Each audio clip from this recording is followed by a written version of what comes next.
반갑습니다, 여러분. 한의사 케빈입니다.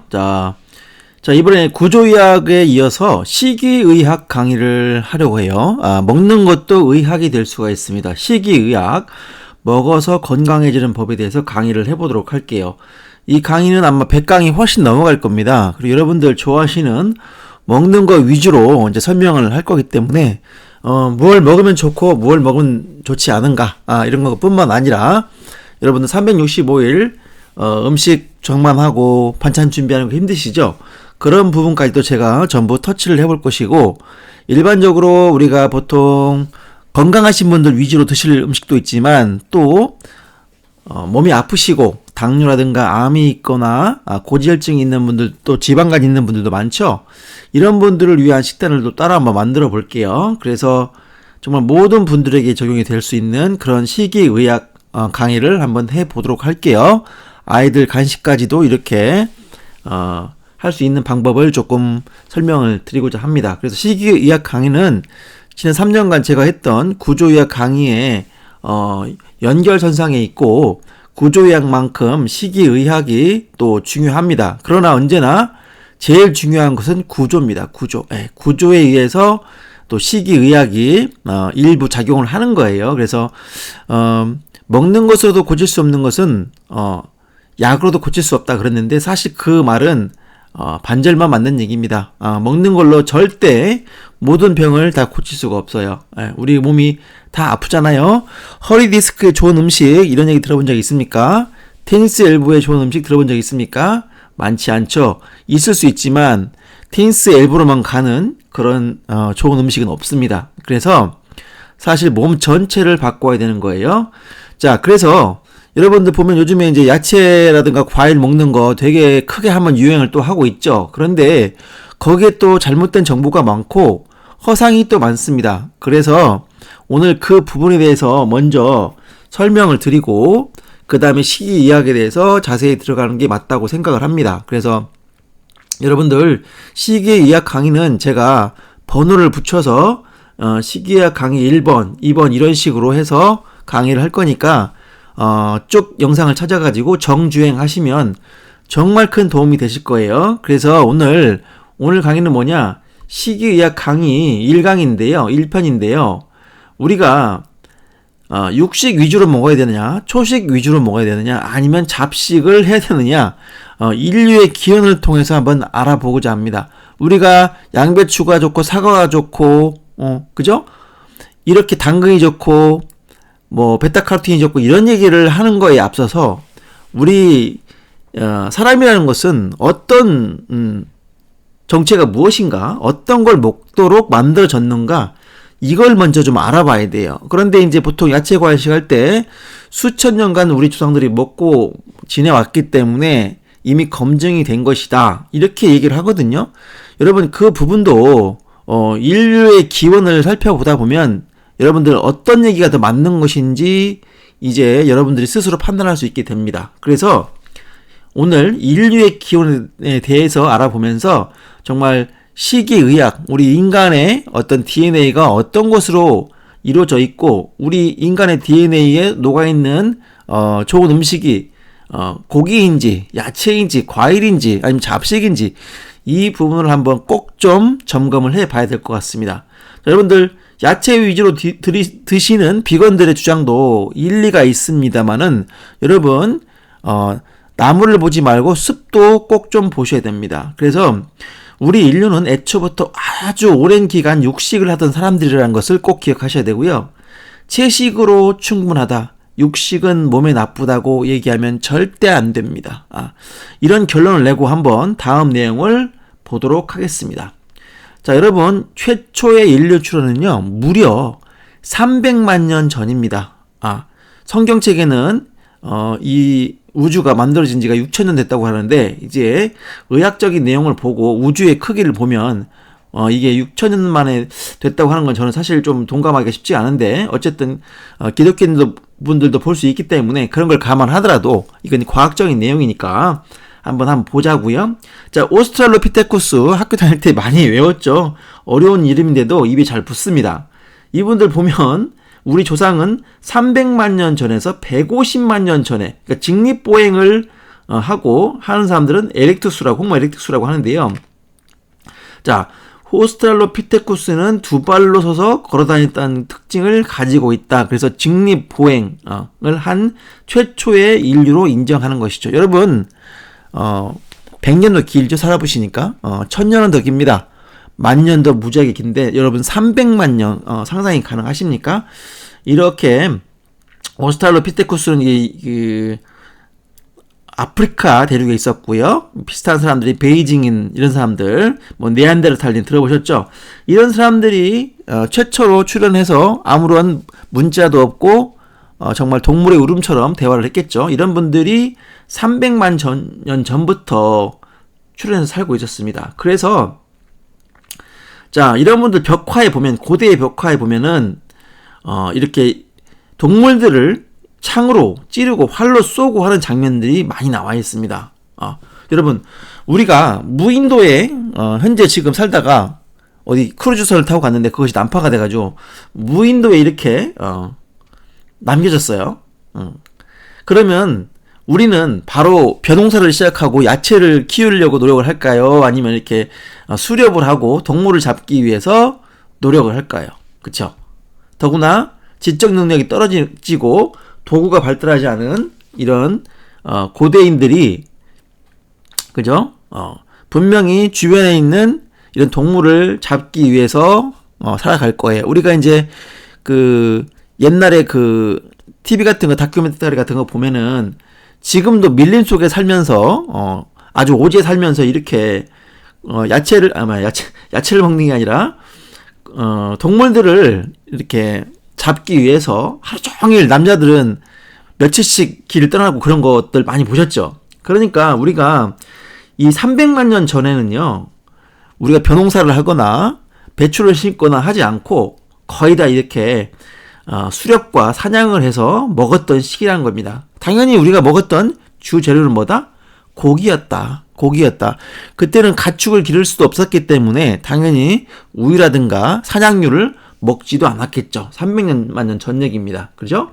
자, 그래서 우리가 무인도에 남겨졌을 땐 당연히 이런 생활이 될 수밖에 없고, 수렵과 사냥, 그죠? 그래서 우리가 이제 보면은 이제 중간에 자가포식 얘기도 나오고 단식 얘기도 나오는데, 사실 이때는 굶는 게 일상이었겠죠. 굶는 게 일상. 그죠? 자, 그래서 우리가 이제 뒤에 나오겠지만 인간의 욕망을 무시하고 인간의 욕망을 애써 생각하지 않고 하는 모든 다이어트는 정말 오래 할 수가 없고 실패할 수밖에 없습니다. 그래서 그런 부분도 한번 점검을 할 거고요. 자, 그러면 인간 같은 인류는 언제부터 시작이 되었을까? 우리가 이제 300만 년 전, 300만 년 전에 비해서 우리 인류가 농경을 시작한 것은 1만 년 전이라고 합니다. 1만 년 전도 엄청나게 오래된 거죠. 그래서 서기를 따지면은 그보다 더 오래 전이니까요. 자, 그런데 1만 년 전부터 이렇게 논밭을 갈고 농경 사회가 시작되기 시작했는데, 야채, 과일을 충분히 먹게 될 수 있었던 것은 사실 전 세계적으로 불과 300년도 되지가 않았습니다. 무슨 말이냐? 인간의 DNA를 바꿀 만한 섭취량이 아니었다는 거죠. 우리 인류는 늘상 배가 고팠고, 그쵸? 지배계층이 아닌 이상은 배불리 먹고 살 수가 없었습니다. 그렇죠? 그러니까 배불리 먹고 살 수 없었던 그런 과거 플러스 우리가 고대로부터 300만 년 전부터 이렇게 사냥과 수렵을 통해서 고기를 먹었던 그 DNA가 훨씬 더 강하다는 거죠. 그러니까 무슨 말이냐? 자, 1만 년 전부터 우리가 겨우 농경을 시작했어요. 자, 그리고 최초의 인류가 출현했을 때는 무려 300만 년 전이고, 그죠? 이렇게 오랫동안, 자, 그럼 결론은 뭐냐면은 300만 년 전부터 먹던 음식하고 1만 년 전부터 먹던 음식, 자, 우리의 몸속의 DNA는 어떤 음식의 형태가 좋다고 기억돼 있고 우리 DNA가 어떤 음식으로 만들어져 있을까요? 우리 몸의 DNA에 맞는 음식은 무엇일까요? 300만 년간 먹어온 음식, 그 다음에 1만 년간 먹어온 음식, 우리 몸에 어울리고 몸에 이로운 음식은 자, 무엇이겠습니까? 여러분, $10,000 누가 준다고 그래요? $10,000. 어떤 사람은 300만 달러를 준다고 그래요. 여러분 어떤 거 가지시겠어요? 10,000원, 300만원 쉽게 생각해서 당연히 누가 공짜로 준다면 300만 원을 가지겠죠? 그만큼 이 1만 년에 비해서 300만 년은 어마어마하게 긴 시간입니다. 이 긴 시간 동안 문명이 발달하지 않고 불이 없고 전기가 없고 그죠? 쿠쿠 압력 밥솥이 없고 냉장고가 없던 이 음식을 먹었던 우리 몸속이 우리가 먹었던 음식이 우리 몸의 DNA를 만들었던 그 과정과 불과 만년이 아니죠. 사실은 우리 지배계층이 아닌 일반 사람들이 우리가 야채나 과일을 마음껏 먹을 수 있었던 것은 사실은 50년 전으로 내려갑니다. 불과 우리 어머니 세대들 우리 할아버지 세대들부터도 많이 굶주렸죠. 이런 분들이 1년에 먹는 고기량과 뭐 야채, 과일, 야채는 좀 먹을 수 있겠지만 과일 같은 경우도 엄청나게 부족한 상황이었습니다. 여러분 6.25 때 이후로 생각해 보세요. 다른 나라도 마찬가지입니다. 다른 나라도 마찬가지로 이런 것들을 먹기가 쉽지 않았던 거죠. 그래서 우리 몸이 정말 많이 먹고 오랫동안 먹었던 것이 우리 몸의 DNA에 맞고 그런 음식으로 되지 않았을까요? 이거는 과학적 데이터가 필요하지 않고 상식선에서 알 수 있는 내용입니다. 제가 소금을 설명할 때도 우리가 손가락 한마디만한 그런 조그만한 태아일 때도 그 엄마 뱃속에 자궁 속에 있을 때 우리가 먹던 음식은 소금물이었습니다. 소금물. 얼마나 소금물이 안전하면 살짝 누르기만 해도 죽을 수 있는 그 태아가 소금물을 먹었다는 것은 소금물이 그만큼 안전하고 우리 몸에 필수였다는 거예요. 제가 그랬죠. 소금물이 그렇게 혈압을 올리고 위험하면은 메시레기스 같은 달달한 것들이 그 자궁 속을 채워야 되는 거 아니겠습니까? 그렇기 때문에 이런 것들은 사실 과학적 데이터가 필요치 않은 상식선에서 생각할 수 있는 내용들이에요. 여러분 보세요. 자, 우리 몸속 DNA에 있는 음식이 과연 육식일까요? 채식일까요? 뭐 까주스 요즘 엄청나게 유행을 해서 많은 분들이 이거 보시고 드셨을 겁니다. 그리고 이 양배추와 사과, 당근 여러분 생각해 보세요. 우리 1만 년 전에 이거 마음껏 먹을 수 있었을까요? 일반 대중들이? 1000년 전으로 올라가겠습니다. 조선시대 때 우리 삿갓쓴 어르신들이 양배추와 사과 이런 것들 먹을 수 있었을까요? 어려운 얘기입니다. 이것이 야채가 우리 몸에 주된 DNA이고 수천 년간 우리 조상들이 먹었기 때문에 검증이 된 거다 이렇게 말씀을 하시는 분이 있는데 사실 일부는 맞고 일부는 맞지 않은 거죠. 왜냐? 우리 인류 기원은 300만 년 전이었고 300만 년 전부터 300만 년 동안 우리가 먹었던 것들이 이런 것이 아니었다는 얘기죠. 자, 이것이 증거 아니겠습니까? 이렇게. 여기 이제 이집트에서 별을 수확하는 모습, 밀을 수확하는 모습이 나와 있는데요. 이거는 사실 만년 전이 못 되는 몇천 년 전 얘기죠. 그래서 우리 벽화에 이렇게 화살로 수렵과 사냥을 했던 말 같은 동물을 타고 했죠. 자, 이것이 우리 DNA에 있다. 결국 뭐죠? 우리는 육식을 아주 오랫동안 했던 동물이다. 인간이지만 동물이다.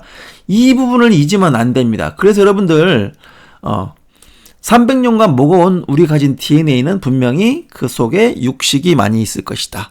채식도 분명히 있겠죠. 하지만 육식이 대부분이었을 것이다.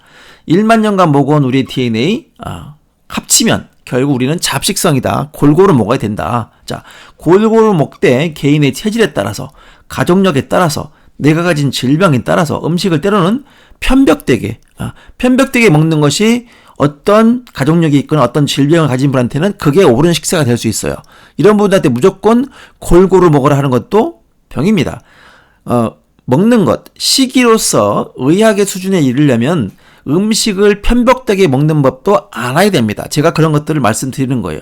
이런 까주스라든가 이런 과일과 야채만으로는 모든 분들이 만족을 할 수가 없어요. 대부분의 건강하신 분들은 한 70%, 인류가 100명이 있을 때 70명은 이걸 먹고 좋아질 수가 있지만 나머지 30명은 이것 먹고 더 부대끼고 힘들고 그런 분도 분명히 있습니다. 안 맞는 분들 분명히 존재한단 말이죠. 그래서 때로는 한 가지 음식을 과하게 먹어야 될 필요도 생기는 거예요. 그래서 암 환자, 당뇨 환자와 일반 환자의 음식은 확실하게 달라진다는 것이죠. 그래서 결론이 이렇게 됩니다. 자, 우리 인간의 DNA는 300만 년 전부터 존재하여 지금까지 이어져 왔다. 여러분, 300만 년이라는 것은 이 상상이 불가한 그런 기간이죠. 여러분, 만 년도 긴데 300만 년? 그러면 300만 년 동안 우리가 먹은 음식이 무엇이었을까를 생각하는 것이 맞지, 수천 년을 가지고 그 수천 년 동안 조상들이 먹어왔기 때문에 그것이 맞다? 이렇게 하는 건 잘못된 거예요. 인간도 동물입니다. 아시겠죠? 우리가 그래서 육식을 멀리 해서도 안 되고요. 채식만을 신봉해서도 절대 안 됩니다. 제가 식이의학을 통해서 강조하고자 하는 것이 이거예요.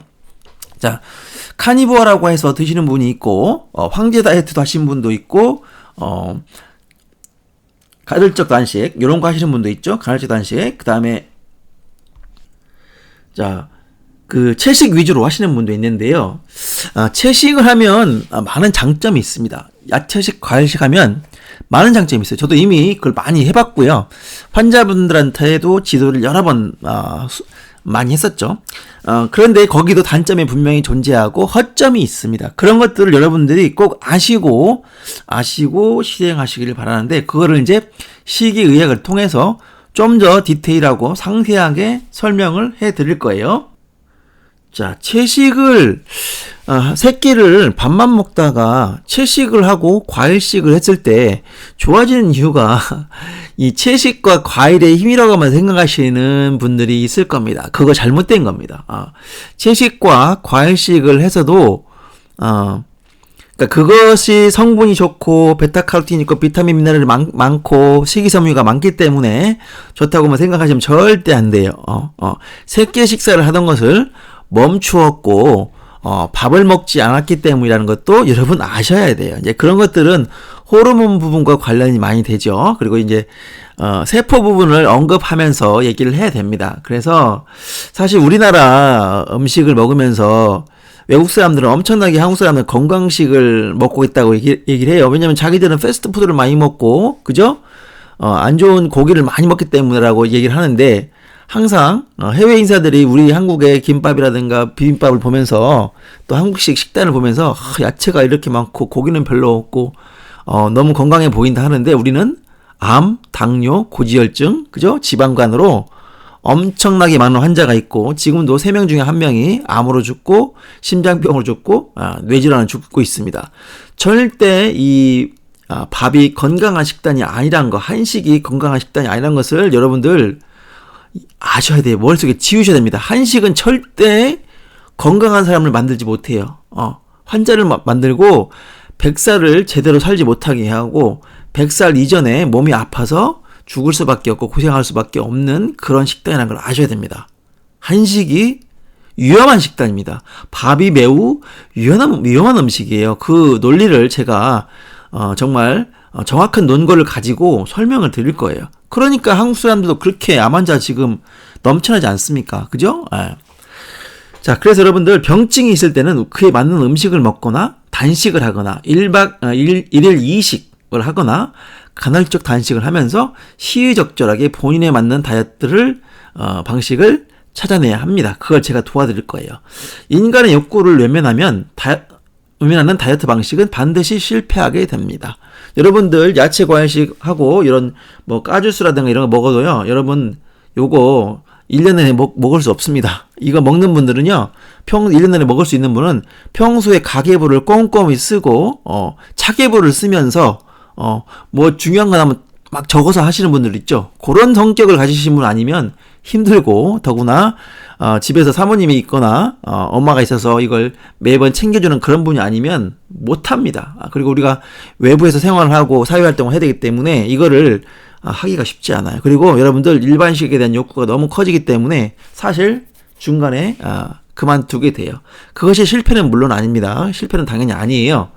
실패는 아니지만 이 방식으로 몇 년씩 먹으라고 얘기하면 그거는 정말 무책임하고 잘못된 지도 방법입니다. 그거를 현명하게 할 수 있는 방법을 제가 차근차근 설명을 드리겠습니다. 그리고 이제 이 말은 뭐냐면 인간의 욕구를 외면하는 다이어트 방식은 반드시 실패하게 된다는 것이죠. 그래도 이걸 한 달 했던 2달 했던 그 자체는 엄청난 의미가 있습니다. 이걸 나쁘다고 제가 전혀 말하는 게 아니고요. 저도 이것을 여러분께 알려드릴 거예요.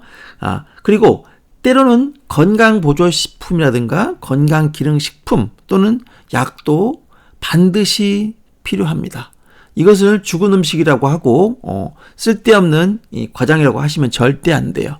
환자를 보는 입장에서 저는 한의사지 않습니까? 그래서 이런 건강보조식품이라든가 건강기능식품 또는 한약이라든가 양약들이 필요하지 않느냐? 절대 그렇지가 않아요. 이런 건강기능식품도 다 의의가 있고 비타민제, 미네랄제도 급하게 많은 용량을 한꺼번에 드셔야 될 급한 분들은 음식으로 하다 보면 하세월입니다. 그래서 이런 경우도 꼭 필요한 경우가 있기 때문에 저는 이거를 절대 배제하지 않고 필요한 분들은 반드시 드시라고 저는 권유를 합니다. 그래서 이런 건강보조식품도 여러분 본인의 리스트에서 배제하지 마시고 필요한 것은 드시도록 하셔야 됩니다. 아시겠죠? 자, 왜냐 70%의 건강한 사람들은 건강보조식품이 1도 필요 없을 수가 있어요. 자, 이거 드시고 간헐적 단식 하시면은 굳이 건강기능식품 필요가 없을 수 있지만 나머지 30% 몸이 많이 아프신 분들 몸이 한 100군데가 아파요. 이런 분도 있죠. 몸의 증상이 50군데 이상 많이 아파요. 이런 분들은 건강보조식품이라든가 비타민 미네랄도 필요할 수 있다. 혈액검사를 해서 본인이 부족한 비타민 미네랄을 급격하게 올려야 경우도 엄청나게 많습니다. 여러분들이 이런 주스 먹고 야채 과일 먹고 나서 몸이 좋아지고 당이 좋아지고 당이 떨어지고 이런 거에 만족하면은 안 돼요. 좀 더 디테일한 것들을 아셔야 됩니다. 아시겠죠? 자, 식이의학 너무 재밌겠죠, 여러분? 여러분들이 좋아하는 먹는 거 얘기 나왔으니까 앞으로 구독해 주시고요. 알람 해 주시면 여러분들 이제 꾸준히 볼 수 있으니까 제가 이걸 이제 재생 목록에 넣어 놓겠습니다. 식이의학을 따로. 그래서 여러분들 1편부터 꾸준히 볼 수 있게 하시고 당장 어떤 뭐 고구마가 좋아요, 감자가 좋아요 이런 것부터 하기보다는 여러분들 인간이란 게 어떤 동물인가 그리고 가장 기본적인 것은 음식 이전에 물과 소금입니다. 물과 소금. 그래서 그런 부분들 먹지 말아야 될 거다. 우리가 지금 너무 많이 먹고 있고 음식 만드는 레시피 해주는 음식 만드는 유튜버들이 엄청나게 많죠. 그분들이 잘못 가르쳐주고 있는 게 너무 많습니다. 그런 것들도 제가 기획을 해서 제대로 좋은 식재료란 것이 무엇인지를 제가 설명을 드릴 거예요. 그래서 그렇게 먹으면 맛도 있으면서 건강함도 잃지 않고 오히려 더 건강해지는 그런 방법을 제가 이제 나중에 일반식까지도 전부 다 강의를 해드릴 거예요. 이제 그렇게 보시면 되고 이건 분명히 100강, 200강, 300강까지는 갈 겁니다. 그러니까 여러분 기대하시고 많이 좀 공유 좀 해주시고 끝까지 봐주시기 바랍니다. 이상 한의사 케빈이었습니다.